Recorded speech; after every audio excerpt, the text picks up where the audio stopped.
지난 시간에는 예수님의 본래 이름인 여호슈아가 하나님께서 구원하신다 라는 뜻을 담고 있다는 점을 살펴보았습니다. 그렇다면 이제 한 가지 중요한 질문이 남습니다. 예수님의 삶은 정말 그 이름의 뜻과 연결되어 있었을까요? 다시 말해, 예수님은 정말 자신의 이름이 뜻하는 그대로 사신 분이셨을까요? 성경을 보면 예수님은 단순히 사람들에게 좋은 말씀만 전하신 분이 아니었습니다. 예수님은 병든 자를 고치셨고, 죄인들을 부르셨고, 소외된 사람들에게 다가가셨으며, 잃어버린 자를 찾으셨습니다. 이런 모습은 단순한 선행이나 도덕적인 본보기로만 보기 어렵습니다. 왜냐하면 그 모든 행동이 한 방향을 가리키고 있기 때문입니다. 바로 사람을 살리고, 회복시키고, 하나님께로 돌아오게 하는 일입니다.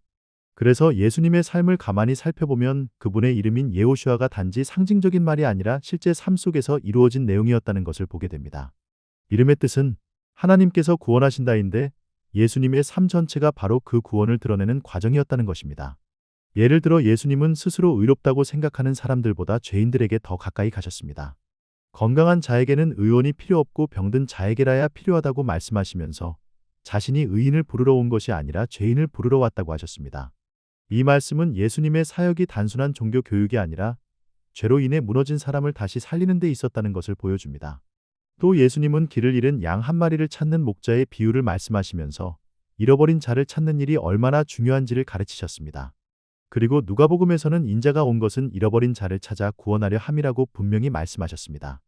이 말씀은 예수님의 삶 전체를 가장 짧고 강하게 설명하는 구절 가운데 하나입니다. 예수님은 사람들에게 종교 지식을 더해 주기 위해 오신 것이 아니라 잃어버린 사람을 찾아 구원하시기 위해 오신 분이셨습니다.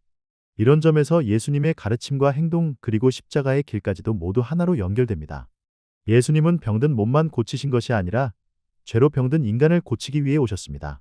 눈먼 자의 눈만 열어주신 것이 아니라 하나님을 보지 못하는 사람의 영적인 눈도 열어주기 위해 오셨습니다. 배고픈 사람을 먹이신 것 역시 단순한 기적이 아니라 생명의 근원이 누구인지를 보여주는 표적이었습니다. 결국 예수님의 삶은 이름과 따로 떨어져 있지 않았습니다. 이름은 구원을 말했고 삶은 그 구원을 실제로 보여주었습니다.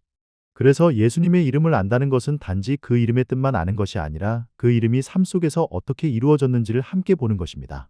이 점은 우리에게도 중요한 의미가 있습니다. 우리는 종종 예수님을 위대한 교사나 사랑의 상징 정도로만 생각할 수 있습니다. 그러나 성경은 예수님을 그렇게만 말하지 않습니다. 예수님은 이름 그대로 하나님께서 보내신 구원자이시며 그 삶 전체로 그 사실을 증언하신 분입니다. 오늘 내용의 핵심은 이것입니다. 여호슈아라는 이름은 하나님께서 구원하신다 은 뜻을 담고 있고 예수님의 삶은 바로 그 이름의 뜻을 실제로 이루어가는 과정이었습니다. 그러므로 예수님의 이름과 예수님의 삶은 따로 생각할 수 없는 하나의 증거라고 할 수 있습니다. 그렇다면 이제 또 하나의 질문이 남습니다. 예수님의 이름이 이렇게 구원의 뜻을 담고 있고 예수님의 삶도 그 이름을 그대로 드러낸 것이라면 예수님께서 내 이름으로 기도하라 고 하신 말씀은 도대체 어떤 뜻일까요? 다음 시간에는 바로 이 질문을 중심으로 왜 예수님이 자신의 이름으로 기도하라고 하셨는지 차분히 살펴보겠습니다.